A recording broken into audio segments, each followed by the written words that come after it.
Hello everyone, welcome to Sprint UPSC. We are discussing class 9 NCERT Democratic Politics 1 और हम हैं chapter 3 में electoral politics पढ़ रहे हैं. So by this part we are going to finish off this chapter और हम देखिए आज के पार्ट में पढ़ेंगे पॉपुलर पार्टिसिपेशन, क्योंकि हम पढ़ रहे हैं कि हमारे देश में जो इलेक्शन कंडक्ट करवाया जाता है उसको हमने डेमोक्रेटिक बनाने के लिए क्या स्टेप्स लिए हैं. पहला इंडिपेंडेंट इलेक्शन कमीशन जो कि हम पढ़ चुके हैं. Second is popular participation. Third is acceptance of election outcomes, and the fourth is challenges to free and fair elections. So all of these things will be discussed today. देखिए, popular participation एक दूसरा तरीका है ये check करने के लिए कि जो इलेक्शन प्रोसेस है उसकी क्वालिटी कैसी है. ओके ये चेक करने के लिए कि ये जो लोग हैं वो जो कि पार्टिसिपेट कर रहे हैं, इलेक्शन में खड़े हो रहे हैं, उनका कितना एंथुजियाज्म है. ठीक है, if the election process is not free and fair, people will not continue to participate in the exercise.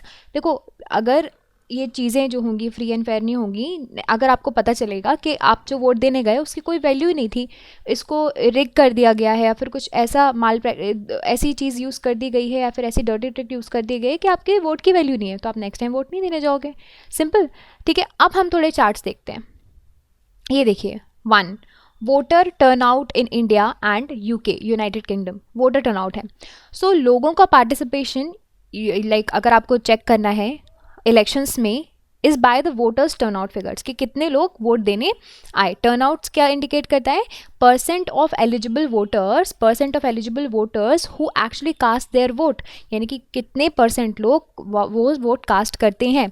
सो 50 साल में यूरोप और नॉर्थ अमेरिका में ये नंबर डिक्लाइन हुआ है. इंडिया में हमारे यहाँ थोड़ा स्टेबल रहा है, एक्चुअली हमारे यहाँ थोड़ा ऊपर ही रहा है. ये आपको हमारा नंबर देखने मिलेगा. ठीक है. Now the other figure is, second is voter turnout in India and US by social groups. 2004 का रिपोर्ट है.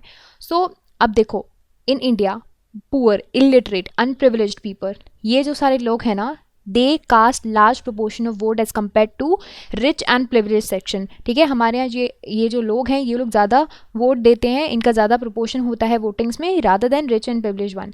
सो ये कंट्रास्ट है हमारा और वेस्टर्न डेमोक्रेसीज़ में. जैसे कि यूनाइटेड स्टेट्स ऑफ अमेरिका में poor people, like African Americans, Hispanics, वो लोग कम वोट देते हैं और रिच लोग और वाइट पीपल दे वोट मोर. तो सोशल ग्रुप के कंटेक्स्ट में भी हमारे यहाँ सोशल ग्रुप जो हमारा जो पुअर सेक्शन है, अंडर प्रिविलेज सेक्शन है, लिटरेट सेक्शन है, दैट पार्टिसिपेट्स मोर.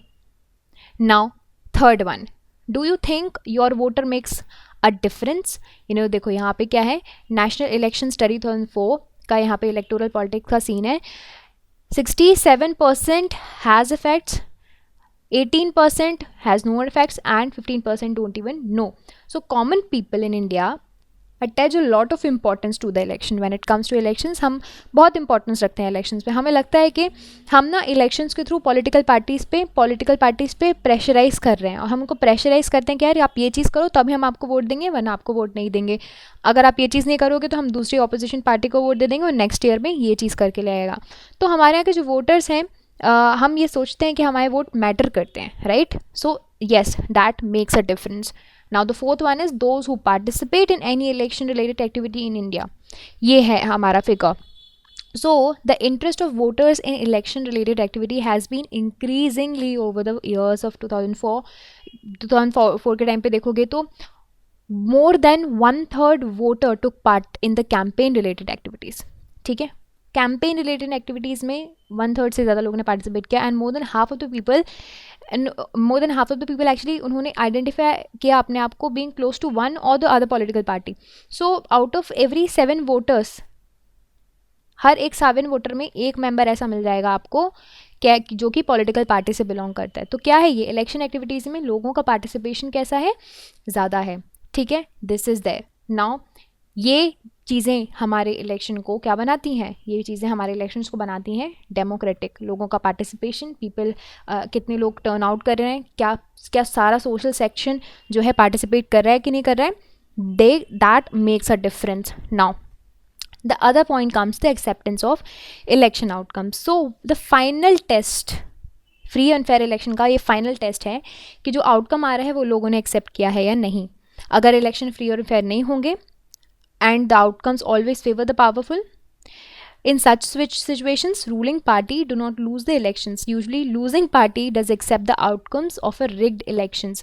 So हमारे आगे देखो, the outcomes of India's elections speaks for itself. तो आप देखोगे ruling party they routinely lose elections in India both at the national and the state level. हमने देखा है हमारी सरकारें पलटती हैं.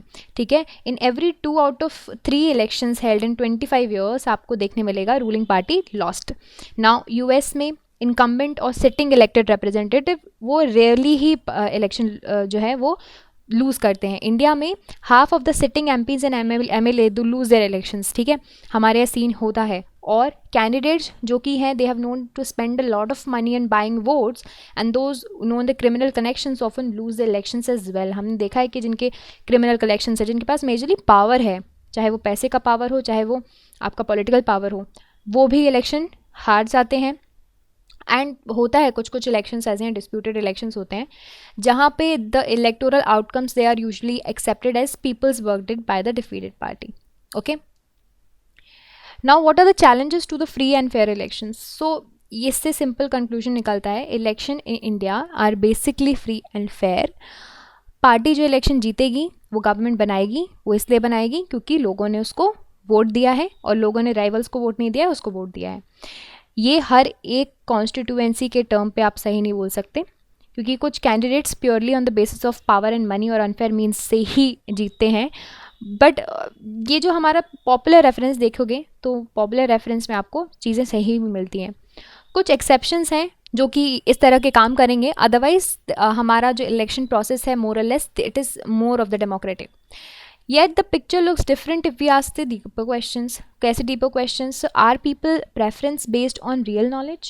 ये भी तो बात है ना कि लोग जो ये अपना डिसीजन लेते हैं, पीपल मेक डिसीजन कि किसको चूज़ करना है, किसको वोट देना है, तो क्या उनको जो इन्फॉर्मेशन दी गई है वो रियल है, वो रिग्ड नहीं है, उनको रियल चॉइस मिलती है, उनको इलेक्शंस में लेवल प्लेइंग फील्ड सबके लिए बराबर है, और क्या ऑर्डिनरी सिटीजन्स ये होप कर सकते हैं कि वो इलेक्शन जीतेंगे. तो ये ही तो चैलेंजेस हैं. तो देखिए limitations and challenges of the election commission. So candidates and parties जिनके पास बहुत मनी होता है may not sure be the victory. ठीक है, उनको ज़रूरी नहीं है कि जीत मिले, बट वो कई तरह से बहुत ही अनफेयर एडवांटेजेस जो हैं वो एंजॉय करते हैं as compared to the smaller parties and independent candidates. और कुछ पार्ट हैं हमारे देश में जहाँ पे कैंडिडेट्स के पास क्रिमिनल कनेक्शंस भी हैं, उनके पास क्रिमिनल केसेस भी चल रहे हैं. ठीक है, वो तब भी यहाँ पे उनको टिकट्स मिल जाती है पार्टीज़ में. कुछ फैमिलीज़ हैं जो कि पॉलिटिकल पार्टीज़ डोमिनेट करती हैं, कई कुछ रीजन्स में तो रजवाड़ा भी अभी डोमिनेट करते हैं. ठीक है, तो कुछ फैमिलीज़ में क्या होता है, कभी कभी जो पॉलिटिकल पार्टीज़ की जो फैमिलीज़ होती हैं वो अपने ही भाई बहन को, हस्बैंड को, वाइफ को, चाचा को, ऐसे ही रिलेटिव्स को ही टिकट्स मिल जाते हैं. एंड कुछ कहीं पे आपको देखने मिलेगा very often elections of a little choice to ordinary citizens, है ना, कि मेजर पार्टीज़ और स्मॉल पार्टीज़ दोनों में आपको ये चीज़ देखने मिलेगी कि वो उनके जो प्रैक्टिसेस हैं मोरलेस सेम रहते हैं, लेकिन स्मॉलर पार्टीज़ जो होती हैं और जो इंडिपेंडेंट कैंडिडेट्स होते हैं उनको थोड़ा सफ़र चीज़ें करनी पड़ती हैं. सो ये चैलेंजेस जो हैं ये इंडिया में नहीं है, ऑलमोस्ट आपको सारी एस्टैब्लिश डेमोक्रेसीज़ में मिल जाएंगे. बहुत ही डीपर इश्यूज़ हैं, इन पे कंसर्न करना ज़रूरी है डेमोक्रेसी को लिए. And that is by citizens, social activities and social activists के अलावा जो प्रेशर ग्रुप्स होते हैं, ऑर्गेनाइजेशंस होती हैं, वो इलेक्शंस रिफॉर्म्स की बात करती हैं, है ना, बोलते हैं कि इलेक्टोरल सिस्टम में इलेक्शन रिफॉर्म्स होने चाहिए. ठीक है, सो इस तरह से चीज़ें होती हैं. सो आज के सेशन में हमने समझा what makes election in India democratic, क्या से होता है पॉपुलर पार्टिसिपेशन, इलेक्शंस का रिजल्ट जो है वो एक्सेप्ट होना कितना ज़रूरी है और क्या चैलेंजेस होते हैं. So everything is discussed and by this we are finishing up this chapter. I hope you like this video, and if you like this video you can subscribe to the YouTube channel for more videos and updates, and also you can download the Sprint UPSC app to practice book chapter and topic wise. Remember candidates, just reading books or watching videos are not going to help you out unless you practice thoroughly. So identify your mistakes and work to improve your performance, and Sprint UPSC is the perfect app to do all of this. अगर आपको ये video पसंद आया हो तो हमारे YouTube channel को subscribe कीजिए और वीडियोज़ एंड अपडेट्स के लिए साथ ही साथ डाउनलोड कीजिए Sprint UPSC ऐप. यहाँ पर आप अपनी books chapter and topic wise practice कर सकते हैं. देखिए सिर्फ बुक पढ़ने से और वीडियोस देखने से मदद नहीं मिलेगी जब तक आप अच्छे से प्रैक्टिस नहीं करोगे. सो अपनी मिस्टेक्स को जानिए एंड परफॉर्मेंस को इंप्रूव कीजिए, और स्प्रिंट यूपीएससी इसके लिए परफेक्ट ऐप है. I will see you in the next video. Thank you so much.